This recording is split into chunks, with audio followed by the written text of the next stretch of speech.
नमस्कार बंधू भगिनींनो, आपल्या सगळ्यांचं सहर्ष स्वागत आहे स्वास्तिकम या माझ्या चॅनलवर। आज मी आपल्यासाठी सुंदरकांड हे पुस्तक घेऊन आलेले आहे। मागील अध्यायामध्ये आपण 1 ते 35 दोहा ऐकलं होतं। आज आपण पुढचे दोहा ऐकणार आहोत आणि ते सुद्धा मराठी अर्थासहित। त्याआधी आपण देवाला नैवेद्य अर्पण करूया।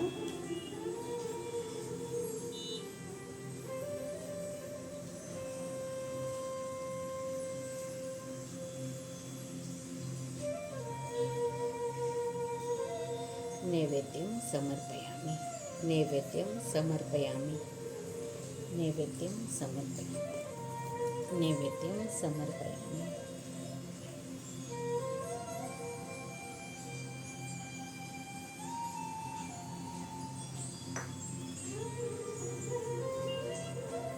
नैवेद्यं समर्पयामि, नैवेद्यं समर्पयामि।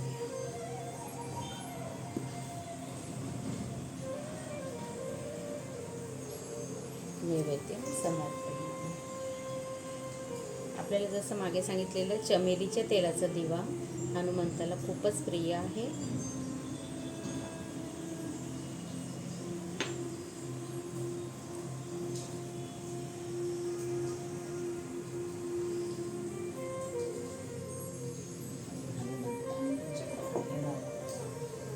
जय श्रीराम। ओम हनुमंताय अंजनेयाय नमो नमः। ओम पंचमुखी हनुमंताय अंजनेयाय नमो नमः, नमो नमः, नमो नमः।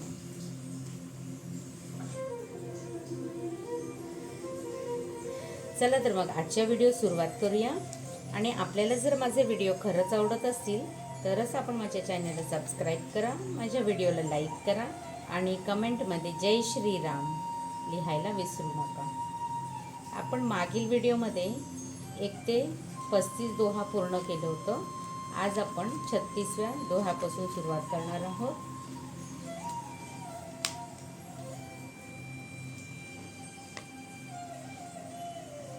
श्री गणेशाय नमः, श्री सरस्वतीभ्यो नमः। जय श्रीराम। विप्र रूप धरी बचन सुनाए, सुनत विभीषण उठितः आए।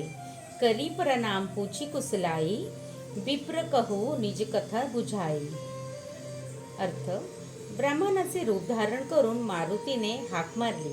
ते ऐकताच विभीषण उठून हनुमंताजवळ आला आणि प्रणाम करून त्याचे क्षेमकुशल विचारले। हे ब्राह्मणा, आपल्याबद्दल काही सांगावे। की तुम हरिदासन मह कोई, मोरे हृदय प्रीति अति होई। की तुम रामू दीन अनुरागी, आयहू मोही डरन करण बडभागी। आपण हरिदासांपैकी कोणी आहात का? माझ्या हृदयात आपल्याविषयी मोठे प्रेम उत्पन्न होत आहे। का आपण दीनांवर प्रेम करणारे श्रीराम आहात आणि माझे भाग्य उजवण्याकरता येथे आला आहात। दोहा। तब हनुमंत कही सब राम कथा, निज नाम सुनत जुगल तनु पुलक, मन मगन सुमिरी गुणग्राम। तेव्हा हनुमंताने स्वतःचे नाव सांगून श्रीरामांची सगळी कथा सांगितली व ते ऐकताच दोघांची शरीरे पुलकित झाली आणि श्रीरामाचे गुणसमूहाची आठवण करून दोघे प्रेमग्न झाले। सुनहु पवनसुत रहनी हमारी, जीमी दसनी महुजिब बिचारी। तात कबहु मोही जानी अनाथा, करीहि कृपा भानुकुलनाथा। अर्थ, तेव्हा विभीषण म्हणाला, हे हनुमंता ऐका, माझे राहणे तर येथे याप्रमाणे आहे, जशी दातामध्ये जीभ।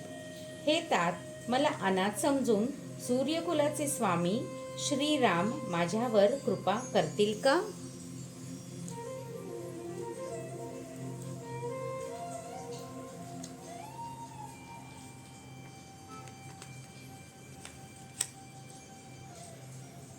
तामस्तनु कछु साधन नाही, प्रीती न पद सरोज मन माही।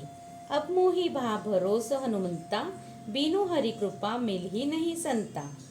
अर्थ, माझे शरीर तामसी आहे, मी काही साधना केलेली नाही। माझ्या मनात श्रीरामाच्या चरणकमलाविषयी प्रेमभाव देखील नाही। हनुमंता, पण आता मला विश्वास वाटतो, कारण ईश्वराच्या कृपेशिवाय संतजन भेटत नाही.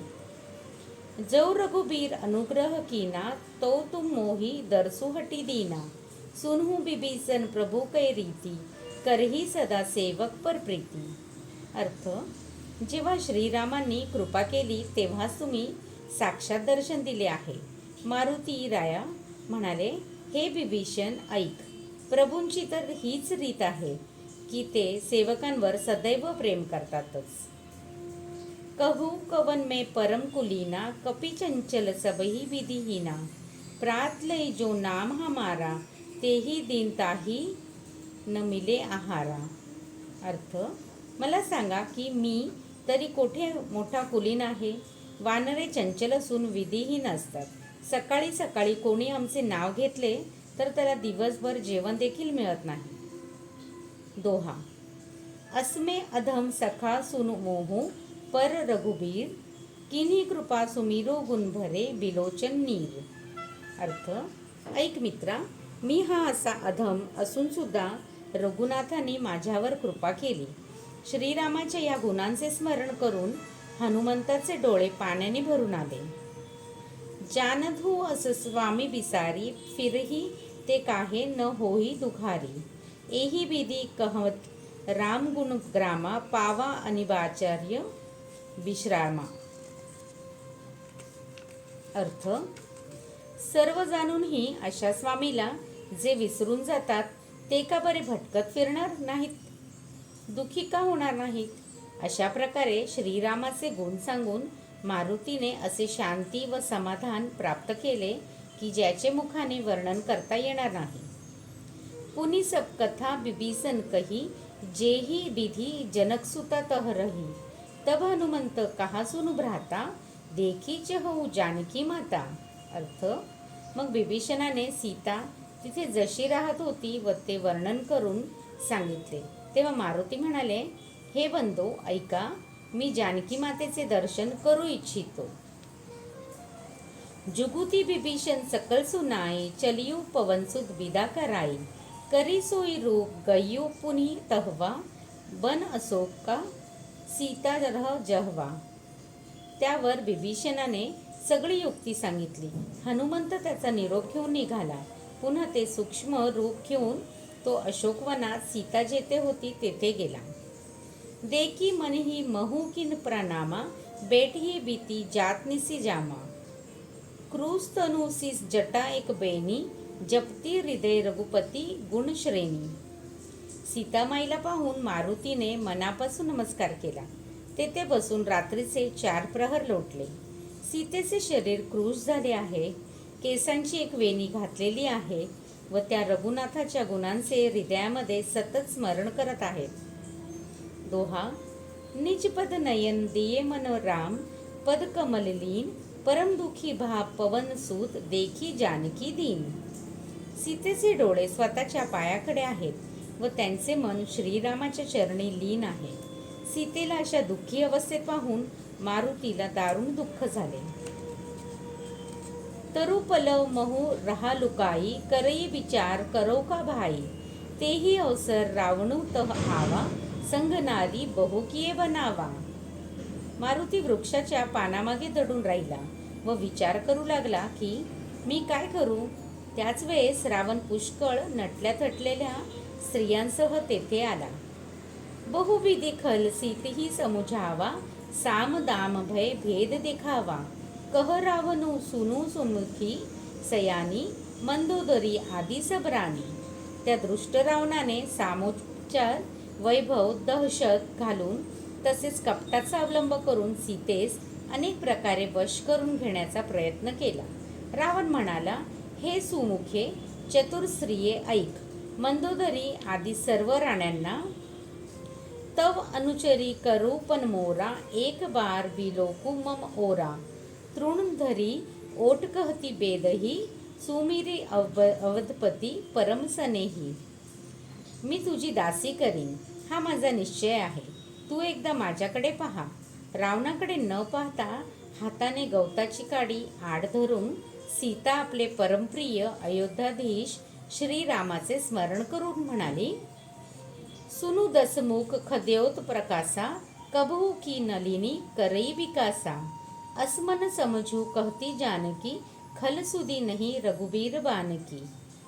हे दशमुखी रावणा ऐक, कधी काजव्याच्या प्रकाशाने कमळे फुलतात का? तू हेच लक्षात घे. अरे दृष्टा, तुला रघुवीर रामाच्या बाणांची माहिती नाही का? सट सुने हरी आने ही मोही, अधम निर्लज लाज नाही तोही। अरे कपट्या, तू मला एकटी पाहून हरण करून आणलेस. अरे अधमा, अरे निर्लज्जा, तुला कसलीच लाजच लज्जा नाही. दोहा. आपुही सुनी खद्योत्सम रामही, भानु समान परुष बचन सुनी काढी, असी बोला अति किसी आन। आपल्याला काजव्याप्रमाणे व श्रीरामाला सूर्याप्रमाणे म्हटलेले सीतेचे कठोर वचन ऐकताच म्यानातून तलवार बाहेर काढून रावण भयंकर रागवून म्हणाला, सीता ते मम कृत अपमाना, कटी हो तवसीर कठीण कृपाना। नाही त सपदी मानू मम बानी, सुमुखी होती न त जीवत हानी। सीते, तू माझा अपमान केला आहेस, म्हणून मी तुझे शिर कठोरपणाने या कृपापाने कापून टाकीन. तू जर माझे त्वरित ऐकले नाहीस तर हे सुमुखी आता तुझ्या जीवनाचा अंत नक्कीच होईल. श्याम सरोजदाम सम सुंदर, प्रभु भुज करी कर समदस्कंदर। सोभुज कंठ की तव असी घोरा, सुनुसट अस प्रवानपण मोरा. सीता म्हणाली, हे रावणा, एकतर सावळ्या कमळाच्या माळेप्रमाणे सुंदर तसेच हत्तीच्या सोंडेप्रमाणे दृढ असणाऱ्या श्रीराम प्रभूंच्या भुजा माझ्या कंठी असतील किंवा तुझी भयानक तलवार. ऐक, ही माझी सत्यप्रतिज्ञा आहे. चंद्रहास हरुमम परितापम, रघुपती बिरह अनल सजातम। शीतल निशित बहसी बरधारा, कह सीता हरुमम दुख भारा। सीता म्हणाली, हे तलवारी, माझे दुःख तू दूर कर.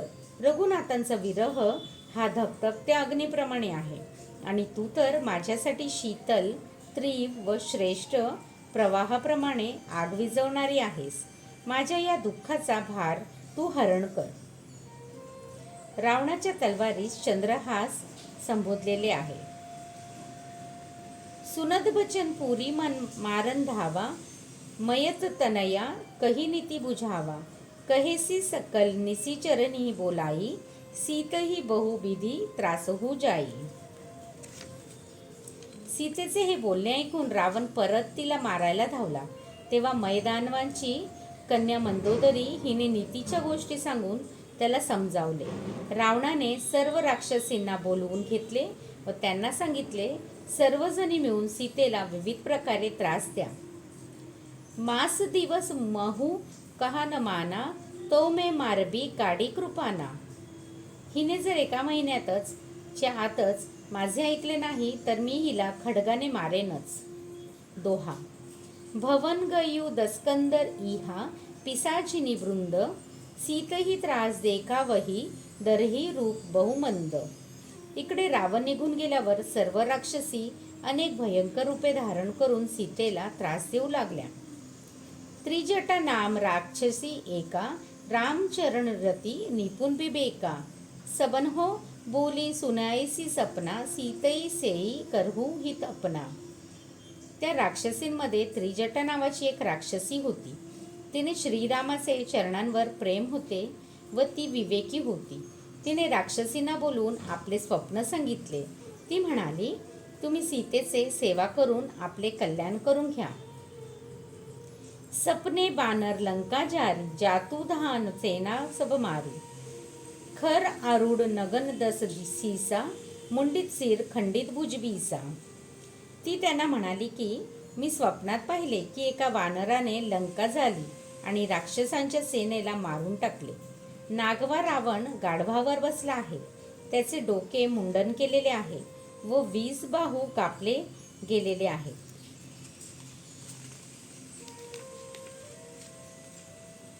एही बिदी सो दक्षिण दिसी जाई, लंका मनहु बिभीषण पाई। नगर फिरी रघुबर दोहाई, तब प्रभु सीता बोली पठाई। अशा प्रकारे तो दक्षिण दिशेला म्हणजे यमाकडे जात आहे व लंका बिभीषणाला मिळाली आहे. नगरात श्रीरामाची दौंडी पिटली गेली. श्रीरामाने सीतेला बोलवले आहे. राम सीतेला पुन्हा घेऊन गेले आहेत. यह सपना मैं कहूँ पुकारी, हो ही सत्य गए दिन चारी. तासु बचन सुनी ते सब डरी, जनक सुतान के चरण ही परी. तुम्हाला मी हाकारून सांगते की हे स्वप्न अगदी थोड्या दिवसातच सत्य होईल. तिचे हे बोलणे ऐकून सगळ्या राक्षसी घाबरल्या व जनककन्या सीतेच्या पाया पडल्या. दोहा. जह तह गई सकल तब सीता, कर्म न सोच मास दिवस बीते, मोही मारी ही निसीचर पोच. त्यानंतर त्या इकडे तिकडे गेल्या. सीता मनात विचार करू लागली की 1 महिना झाल्यानंतर नीच रावण मला मारून टाकेल. त्रिजटासन बोली कर जोरी, मातु विपत्ती संगिनी ते मारी. तजो देह करू बेगी उपाई, दुसह बिरहू अबनही सही जाई. ती त्रिजटेला हात जोडून म्हणाली की हे माते, तू माझ्या विपत्ती समयातील सखी आहेस. मला असा उपाय सांग की ज्या योगे मी पटकन देहत्याग करेन. आता हा असह्य विरह मला सहन होत नाही. आणि काट रचुचिता बनाई, मातु अनलपुनी देही लगाई. सत्य करही मम प्रीती सयानी, सुनैको श्रवण सूल समबानी. तू लाकडे आणून चिता रच व मी त्या चितेवर जाऊन बसल्यावर अग्नी प्रज्वलित कर. तू माझ्या प्रेमाला सत्य कर. शूलाप्रमाणे असणारी त्रासदायक अशी रावणाची वाक्ये कानाने कशी ऐकणार. सुनद बचन पद गही समुझायसी, प्रभु प्रताप बल सुजसु सुनेसी. निसिन अनल मिल सुनु कुमारी, अस्कही सो निज भवन सिधारी. सीतेचे हे बोलणे ऐकताच त्रिजटेने पाय धरून सीतेला समजावले व श्रीरामाचे सुयश, प्रताप व बल सांगितले. त्रिजटा म्हणाली, हे सुकुमारी, ह्या रात्री विस्तव मिळणार नाही. असे म्हणून ती तिच्या घरी गेली. कह सीता विधिभा प्रतिकूला, मिलही न पावक मिटही न सूला. देखियत प्रगट गगनंगारा, अवनी न आवत एकौ तारा. सीता म्हणाली, विधाताच प्रतिकूल झाला आहे. विस्तवही मिळत नाही व माझे दुःखही दूर होत नाही. आकाशात अग्नीप्रमाणे असणारे अनेक तारे दिसत आहेत, पण त्यातील एक सुद्धा तारा पृथ्वीवर येत नाही. पावकमय ससी स्रवत न आगी, मानहू मोही जानी हतभागी. सुनिही बिनिये मम बिटप्स असोका, सत्य नाम करू हरिमम सोका. मजसाठी अग्निमय असलेला चंद्र देखील मला हतभागिनी समजून आगीचा वर्षाव करत नाही. हे अशोक वृक्षा, तू तरी माझी विनंती ऐक. तू माझे शोक हरण कर व आपले नाव सत्य कर. श्रीराम पर्णमस्तु. शुभम भवतु, शुभम भवतु, शुभम भवतु.